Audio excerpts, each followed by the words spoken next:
Anji, welcome to Coach Kurbani again. I regret having missed the past couple of discussions. Um, so, based on what Harvinder has told me, evidently we've had some good discussions around Haume, and I think part of the recognition here is that we'll never ultimately sort of have a discussion that is complete. There'll always be something more to be said. And in the spirit of things and dialogue, we do have to move on to other concepts and maybe revisit Haume again.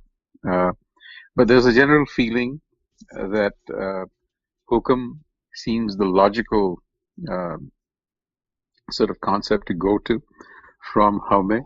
But before we go there, I do want to uh, call out Eileen's very well written expose on Jaume as she saw it, and I think she concluded with the term self-absorption, which, to my way of looking at things, was as close as it gets to the way I understand Jaume.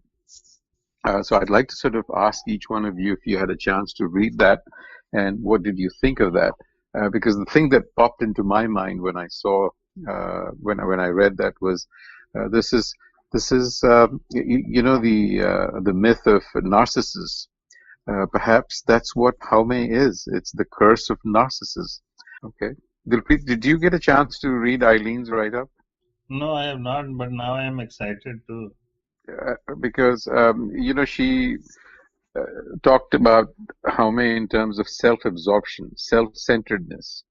And, there is this old Greek mythology about Narcissus who's basically in love with himself. The idea behind that myth being that Narcissus was cursed because he could not give love back to those who loved him. So I just felt that this is something that we should start with in this discussion about Jaume. Would that be, I think, a very, to me at least, it seems like a very appropriate term for Jaume. What do you think? No, that makes sense. So, can you explain a little bit what she meant by that self-centeredness? Well, I mean, I don't want to speak for her, but I hope I'm reporting on her correctly. So what she was basically saying was this, that when she thinks of Jaume, and all of the general conventional meanings that we are accustomed to, namely ego and so on, ego primarily, or pride or whatever. Uh, she tried to contrast it to the opposite of Jaume. So she felt that the opposite of Jaume would be, somebody who is immersed in Nam. And then from there, she picked up on the immersion aspect. Being immersed, matlab hai range hue. So someone who's colored in Nam. And that expression has been used in Bani, Rangaratte, and in many other ways. So she picked on that and said, there is something about being absorbed in Nam or being absorbed in yourself.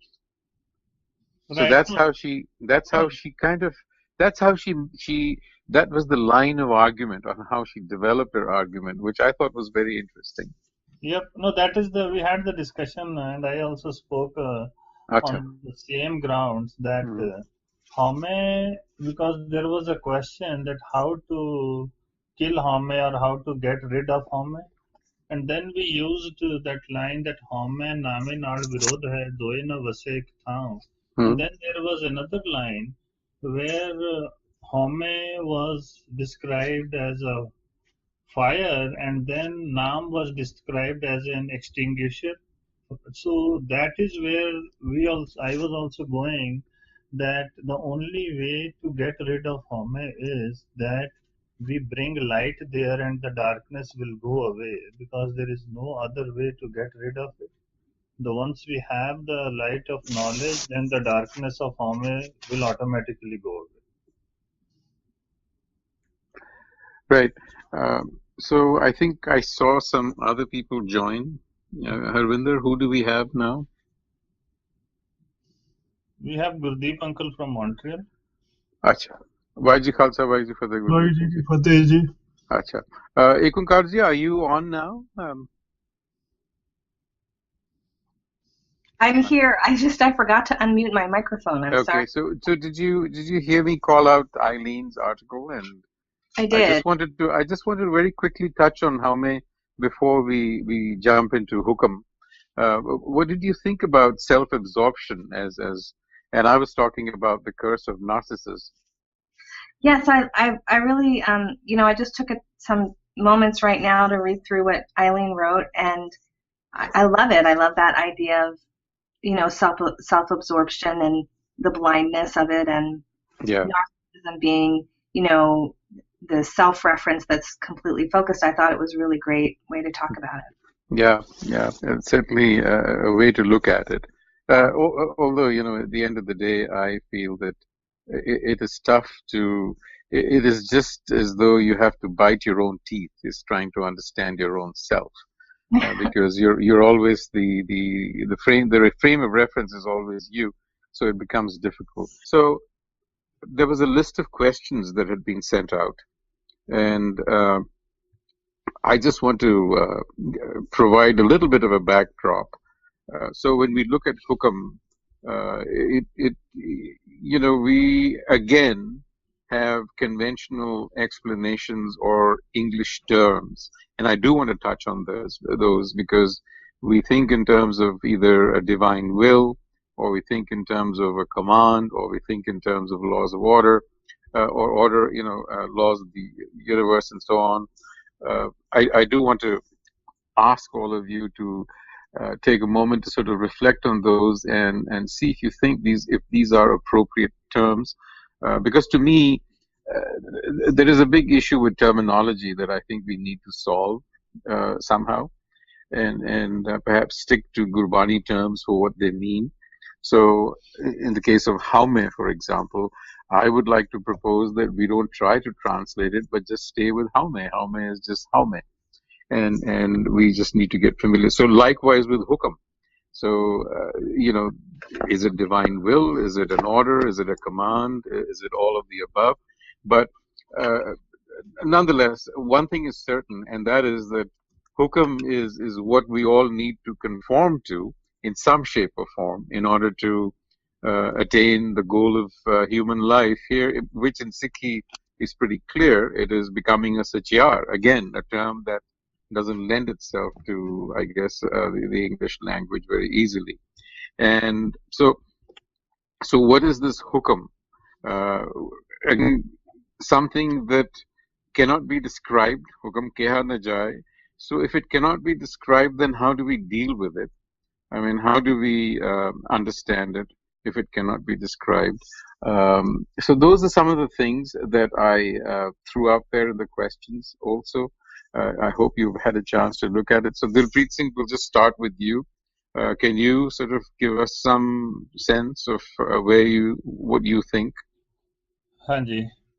So now I will start with this. One thing which was coming to my mind when I was thinking about these questions and hukam. In Japji Sahib, we have already discussed that Jo Kich Paya So Eka Var, that the creator or Vaheguru has created this, the entire thing, and he has done it in once, and he is not fine tuning it, or he is not doing the adjustments every day. So with that in mind, I was trying to look at Hukam, and then so the first first existence of Hukam or reference which comes in our Japji Sahib, and it is in the second padi only, that Hukmi hovan akar hukam na keha jai, Hukmi hovan ji hukam mile vadiyai, Hukmi uttam neech hukam likh dukh sukh paiyai. And then towards the end it says Hukme andar sab ko bahar hukam na koe. So the way I was trying to develop, or my thought, or just for my understanding, I was trying to see that what is the relationship and how it works with, because we have been we use Hukam, Naam, and Shabad also as synonymous, or we think they are same.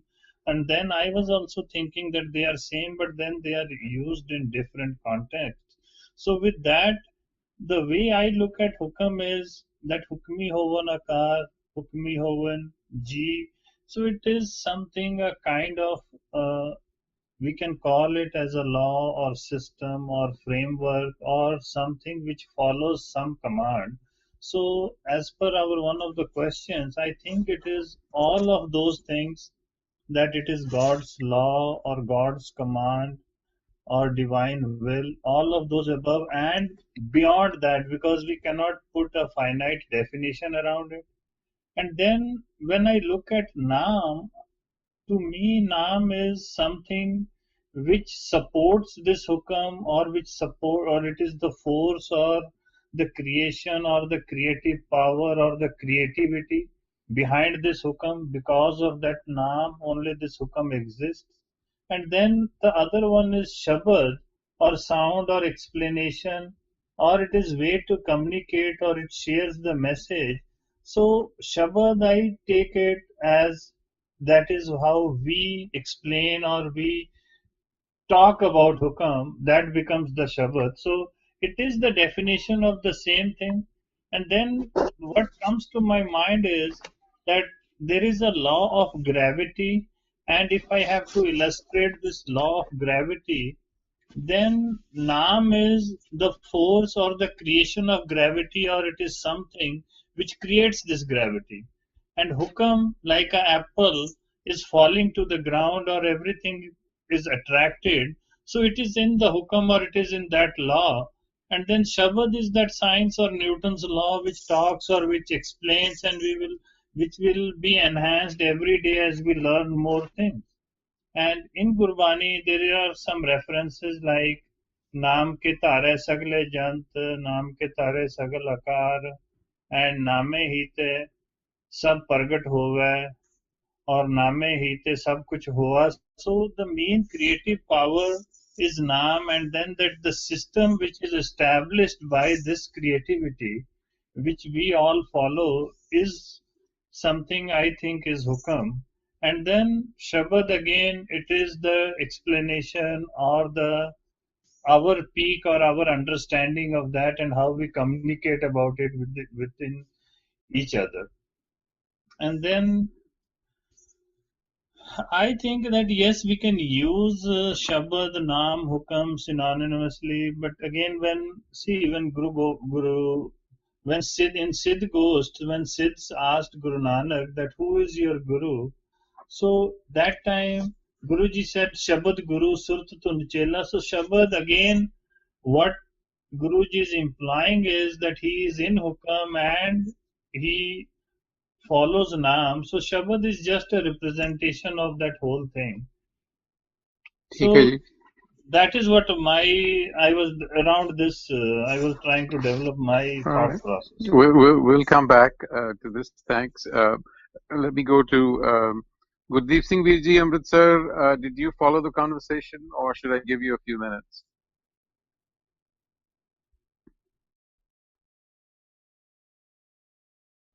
Okay. Ekunkar Kaurji, do you want to give us your take on Hukam and some of the associated questions? Sure. I was out in my garden this evening and I was thinking about Hukam, and I think Guru Nanak really was, as a poet, he related to nature a lot in his writing.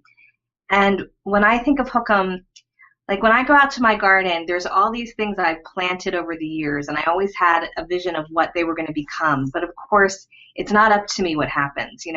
Something lived, something died, something did well, something didn't. And so for me, that's what Hukam is referencing ultimately, is that we're living in a creation where we're participating with the creation on a certain level. And yes, there is a certain level of free will in that participation.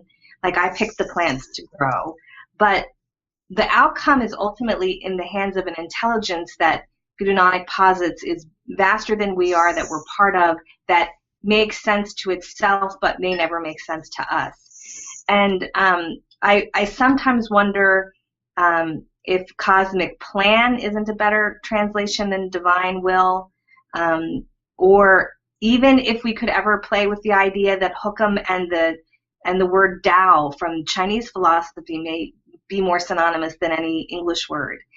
And then I do want to pause there because you've hit on something that is very relevant. Lao Tzu's description of the Tao, if you were to read it, I've read it in the English translation, but it is so very much like Hukam. I mean, it is astonishing how close that translation is. So let me ask you this. So what you're imputing here, and I find that very interesting because it is the sort of thought process that I have in my mind, is that so it deals with outcomes. And I was a little interested in the expression "hukam kaya na jaye."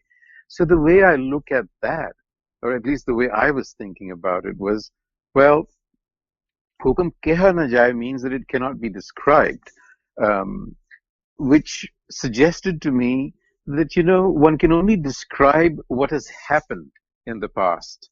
So I began to think perhaps it is Hukam perhaps is dealing not with the past as much as it is with future possibilities. And you mentioned the fact that we are playing with creation, in creation, as part of creation, in trying to formulate certain outcomes. I mean, it may be planting, a plant. It could be something else. So I just wanted to call that out as well. But carry on. Well, I mean, since you brought up Tao, I'll go a little deeper into that thought, and I think it's one of the key issues we have in translation of Gurbani into English is that I think a lot of the sensitivities of Guru Nanak are much more Eastern and intuitive and experiential, and English is religious description is very Judeo-Christian, which comes from the Greek mindset and logic and analytical, and they're completely different ways of kind of parsing reality. So anyway, that's why I think playing around with Tao is maybe more relevant than more sort of Protestant-based terms of No, I'm glad you bring that up.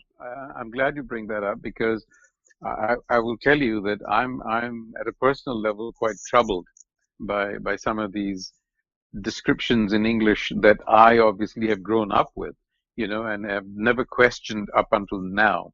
Mm-hmm. And part of my objection, and I want the other participants in this discussion to perhaps weigh in, is the fact that we are using a somewhat Judeo-Christian approach. We've taken that approach partly because we bought into that worldview. And it's also the view of nature as being some sort of a machine, which is what science has posited so far.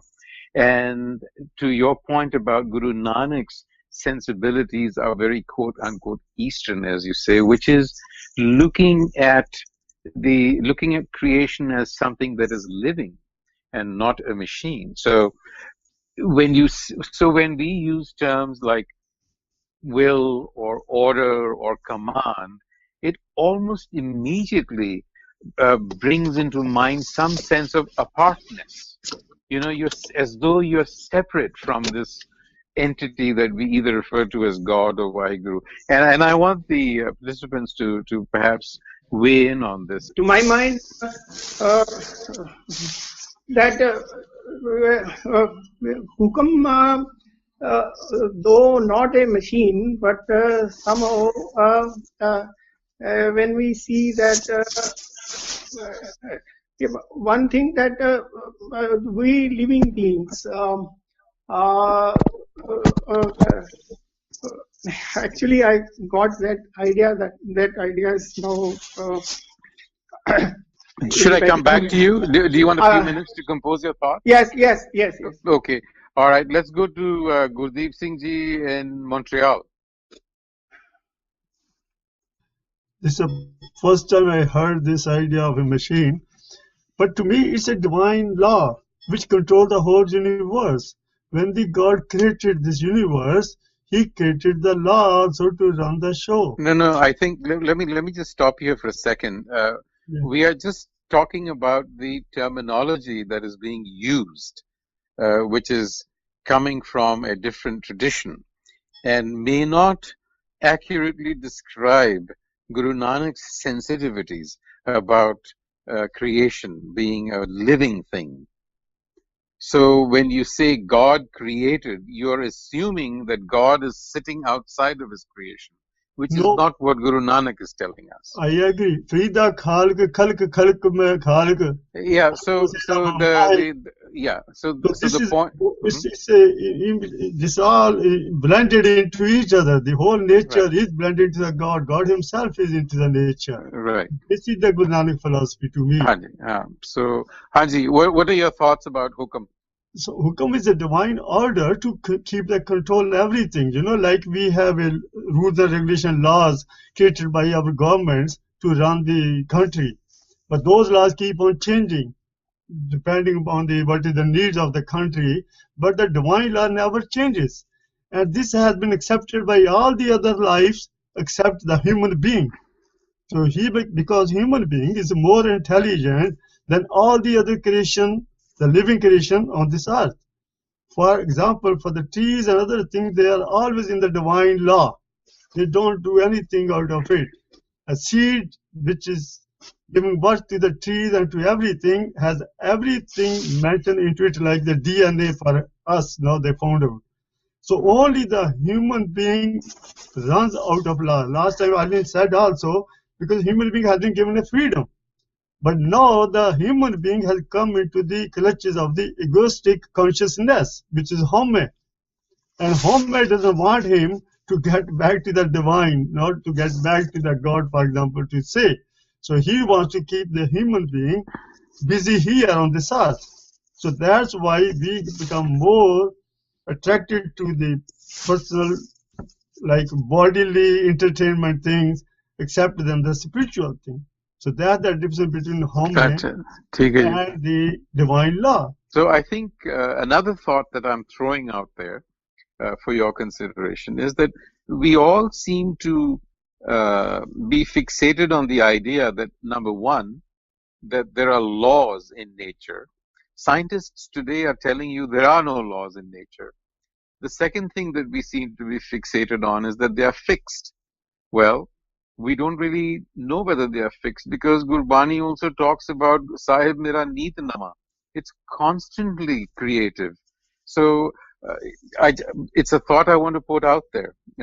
Whether or not that is something that is something we should challenge. It's our own thinking. I mean, we've all sort of assumed that it is fixed. Haji Gurdeep Singh Virji, Amritsar. Haji, that when we are talking of divine laws, again, it is same thing like talking it as a machine, because law is something mechanical. Right. You do this and this will be coming out. Mm-hmm. You do this will be coming out. Mm-hmm. So some interpretations for Hukam are coming like a seed. Seed has got a Hukam, naal likha hai, naal ki likha hai, it has to grow, it will grow into a tree. So all preordained Hukam is there in the seed. That is but not all seeds if you grow, give it though, water. right? Pardon? Not all seeds flower. I mean, we know that just looking at a tree. That is given certain surroundings, given certain right. But the Guru Nanak's interpretation. So would you call it programming? Would you call it that seeds are programmed to flower into trees? So one interpretation could be that law means that again comes to mechanical. Yeah. But that is imbibed into it. But Guru Nanak's philosophy is, as you are telling, that we are just a tiniest particle or smallest particle of the supreme power. We have got the same nature. This अंश has got the same nature. जो सानू अडरी हस्ती ਤਾਂ कोई है ही नहीं, जिस तरह होमे ਨੂੰ ਅਸੀਂ define ਕਰਦੇ हैं. There is no separate entity. I mean, all living beings, all creation is a tiniest particle or tiniest image of the supreme power itself. That is the supreme power itself. And once that is given, then that becomes a living thing. That becomes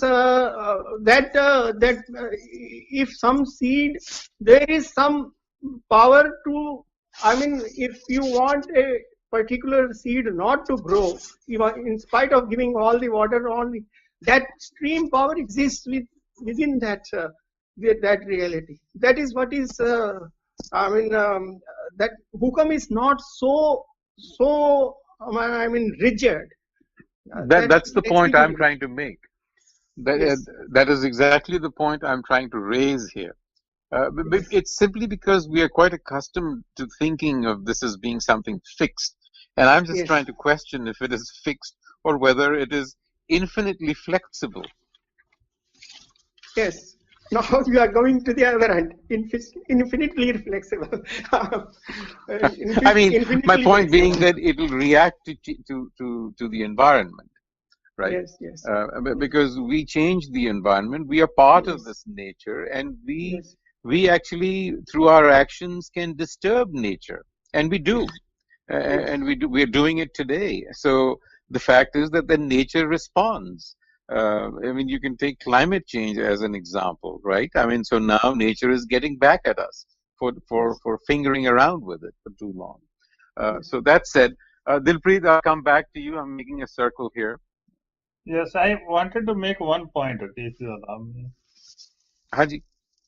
See, no, this is where I have been also debating with myself that what was the need for Guru Nanak to create a new religion? Because all these existing religions had become so rigid and there was no flexibility left in them.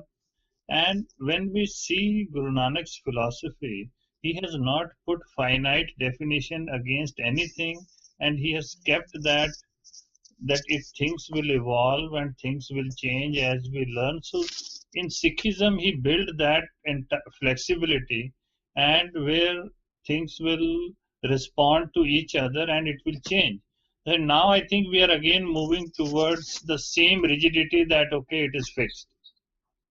Yeah, exactly. And I think you make a good point there. I mean, I think Guru Nanak wasn't intending to organize a religion in the sense of an organized religion as we understand it. I suspect he was trying to instill in us a spirit of inquiry above everything else, Yep. and learning to live with nature. But no, absolutely, carry on if you have some more to say. I mean, No, we'll let's do one round and oh, Okay. so Well, I think yeah, what's interesting to me is the reason why I think we wrestle with these descriptions, right? I think the reason why we wrestle with the descriptions that are very deterministic when we think about these words like divine will or mm-hmm, law mm-hmm, or command. I mm-hmm, think the reason we wrestle with it is because it seems to imply that we can predict the outcome and we can then get to the intent. So in other words, I think about like an example, if a tree falls on my car and I say, okay, this is, the natural law, the divine will, et cetera, right? Then if I can, the more I dig and investigate and try to explain the law, I mean, whether it's linear, A plus B equals C, or whether it's complicated, I mean, chaos theory and fractal analysis, mm-hmm. the most, cutting edge science techniques, if I pursue that path, right, of trying to understand that law, which I'm told by Guru Nanak is not understandable, Mm-hmm. it's kind of like I'm in a process of trying to control. Right. I'm in a process of trying to understand to the extent that I can prevent the next time the tree falls on my car. And I think that the emphasis instead that Guru Nanak is posing is to just have submission to the hukam and not seeking that kind of knowledge that it gives us this false sense of control. So I think that's important to kind of put into, why do we resist this type of explanation? I think it goes a little bit beyond even just, but the thing I think is true is the Judeo-Christian kind of commander outside of us, but also I think because it's a little bit contrary to what we're directed to do. Indeed. No, thanks for that insight. Do you want add anything else? That was just the only point that Okay. on this topic part. This part. Okay. All right. Yes. So, as for my understanding, we started with a hukam, but whose hukam is it? We have not so far addressed that issue. Hukam is not floating on its own. Someone is generating the hukam. Who is that entity? It's actually mentioned in the very first body. Hukam razai chalana. There is someone who is generating the hukam. It's within Japji Sahib. They say Vadda Sahib Ucha Thao Uche Upar Ucha Now. So the Puran Brahm is actually the generator of the hukam. He's a Vadda Sahib, and it's like a parliament. So you have to explain Every what Puran Brahm is, because I think a lot of us don't quite. You're assuming that we understand what Puran Brahm is as you explain it. So you'll have to perhaps clarify that term. What okay, exactly Puran do you Brahm mean has by got Puran Brahm? has got no split between his mind. He's normally we are all cracked souls. Like we have a split, we have a mind, we have a man, and we have a chit. The mind was created just to go.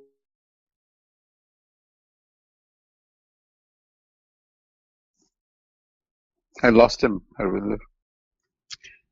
Hanji. Gurjit Viji, we can't hear you anymore.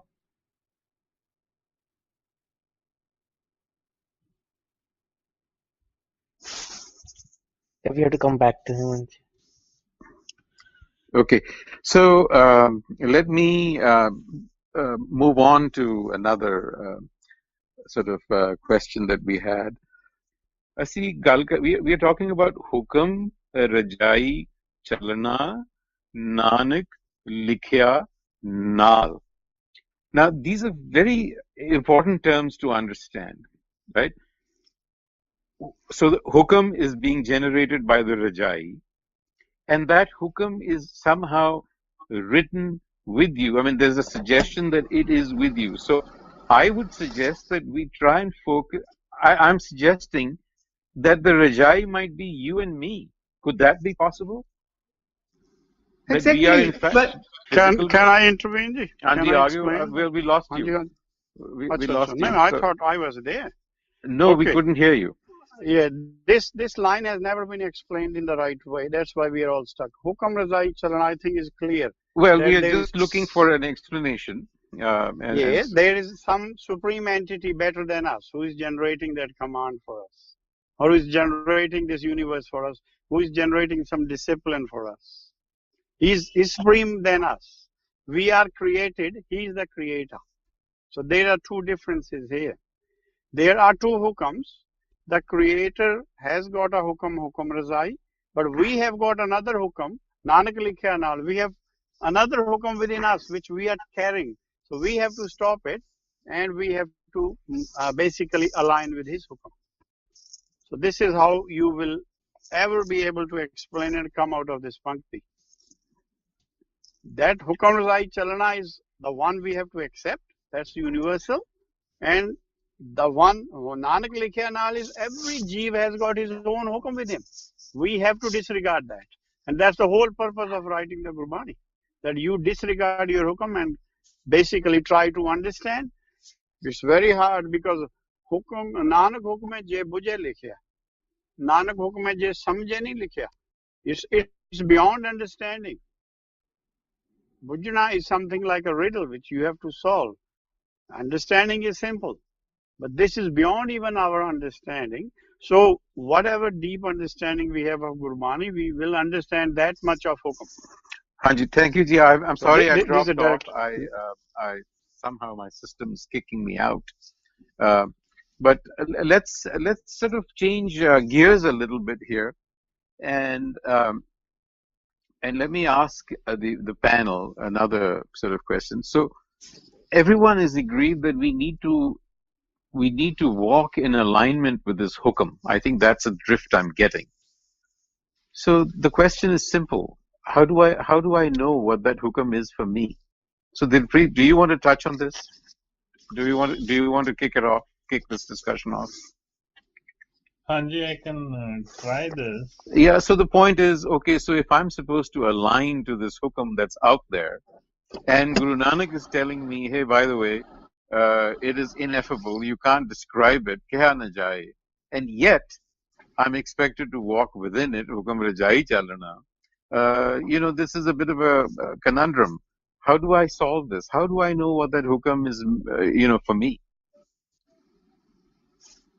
Right, see where my thought process is getting stuck is one side of Gurbani is saying that creator is not away from the creation and Right. creator is in the creation, so there is no separation there. And then it is also saying that a portion of creator is within us, so we also have that creativity and everything is reactive here, so everything reacts to the environment, so some creativity or senses are there in everything. And then at the same time, now this hukam is creator's hukam, and creator is that creativity is the force behind this hukam.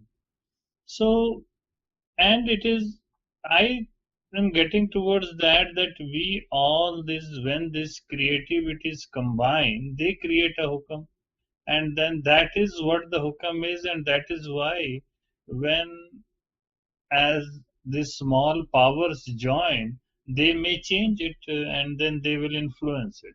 So that is where my thought process is going.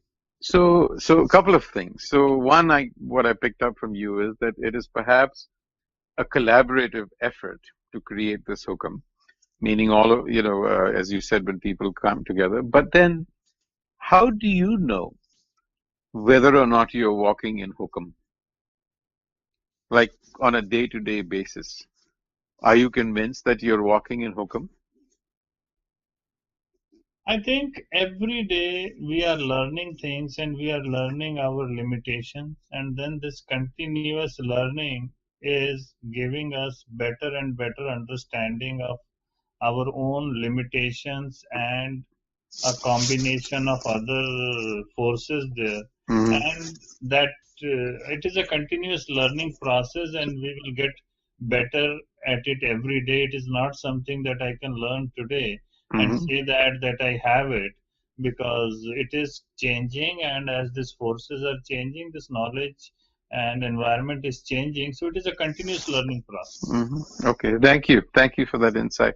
Ekunkar Gorji, would you like to weigh in on this? Sure. To me, we don't have to complicate it that much. The line is hukame andar sabko bahar hukam na koi. Everything that happens is in hukam. There's no big leap to make.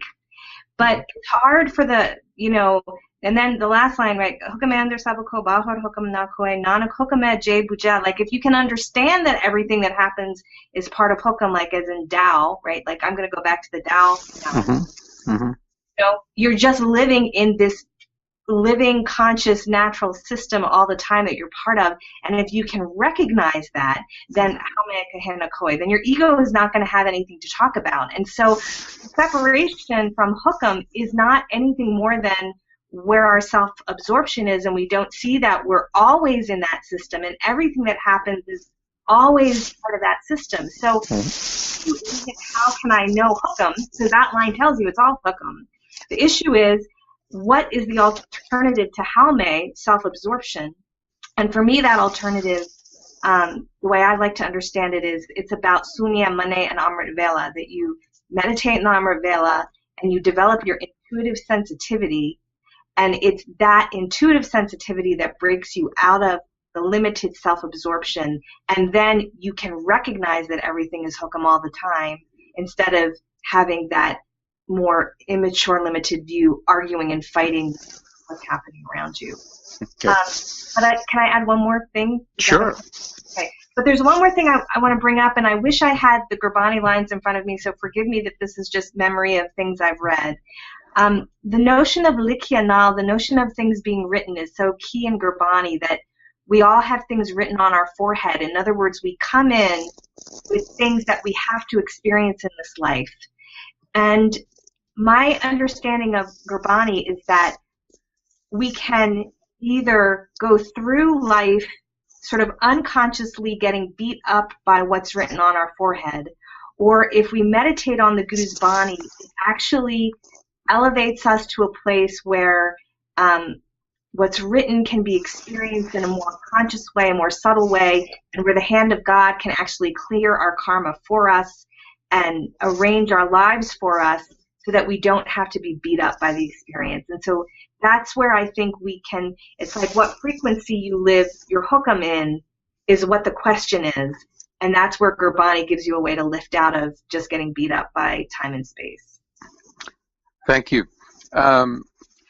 Let me go to Eileen again. Hey, Eileen, if you would, I mean, I think Ekonkarji raises some very important points here that we need to understand. One of them, as I take it, is, look, we are living at the level of our intellect, and at that level, trying to come to some satisfactory explanation of hukam is virtually impossible. It just ain't going to happen. And living in hukam, as she said, point number 2, is that it is recognizing this fact. And 3, from there, to actually then try to open up your intuitive sense, that faculty, which will perhaps allow you to grasp this reality at a different level of consciousness. Do you want to sort of talk about that a little? Okay, sure. I agree. Generally, I think when I am using my analytic brain and I'm kind of on that quest for knowledge and explanations and cause and effect, I feel very rooted in Maya. I feel very disconnected from anything that ties me to the Creator. Mm-hmm. And so I'm very, self-controlled, self-absorbed. But when I do the opposite, and I think from an intuitive place, and particularly, I guess maybe I read it wrong, but I was thinking it was Nanak Likhiya Nal was with Nanak's writing. So I think of it like when I'm contemplating Shabad and contemplating Gurbani, and just and trying to tune in and be aware, have that awareness of creation. That process is very different. So that puts me in a very different use of my mind and a different place. So I think that's very true.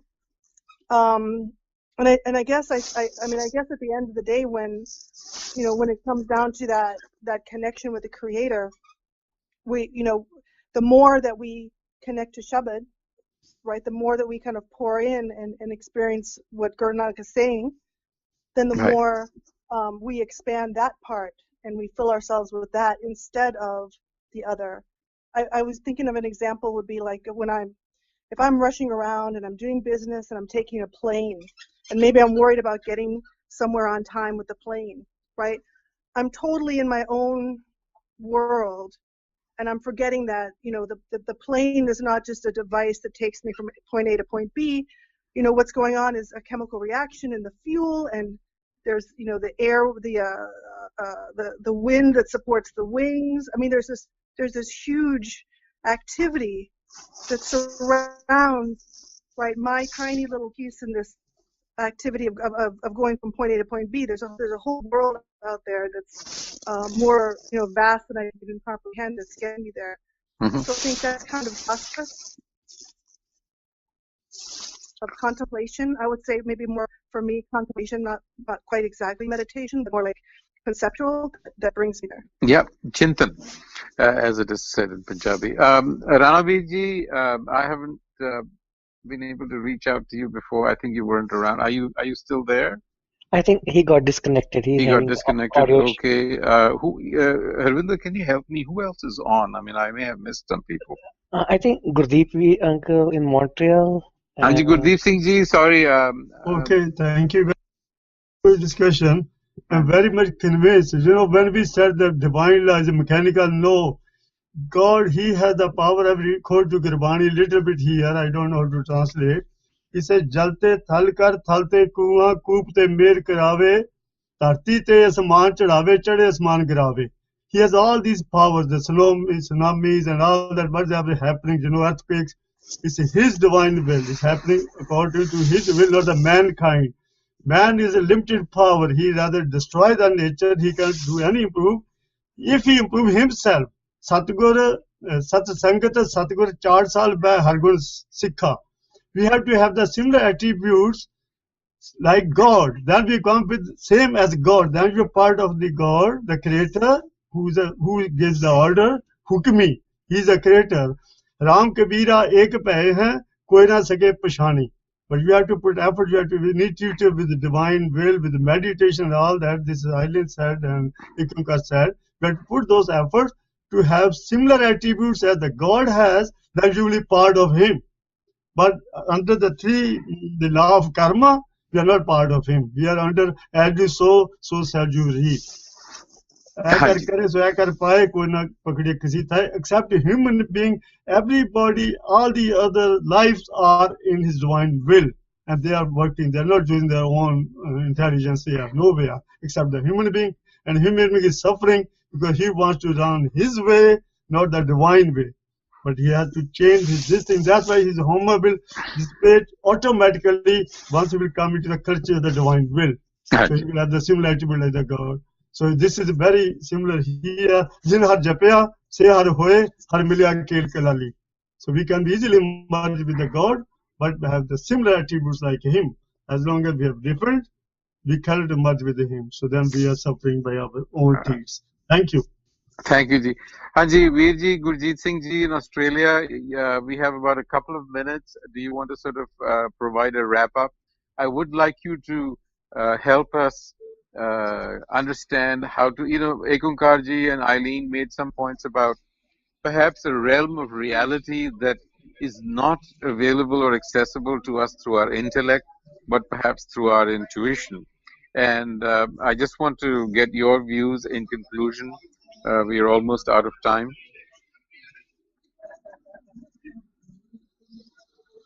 I would say we haven't understood the Brahm yet, so that's why all this, whatever I'm listening, if we can understand the Brahm properly, then the Hukam can be understood properly. Hukam is the last thing you can ever understand.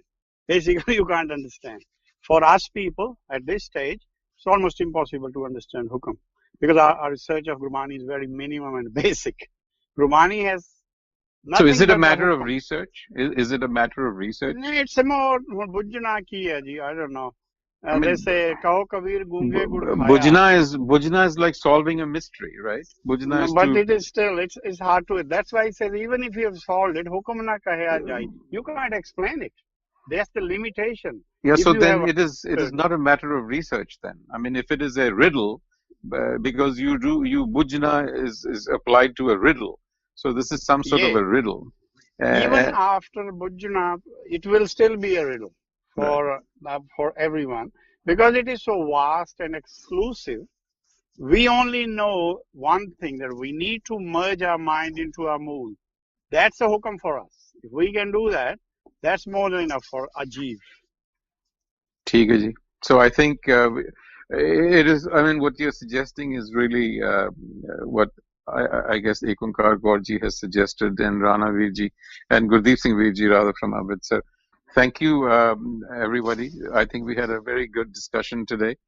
I certainly am taking away quite a few things which I'll mull on, and hopefully everybody else will. With that said, Waheguru Ji Ka Khalsa, Waheguru Ji Ki Fateh.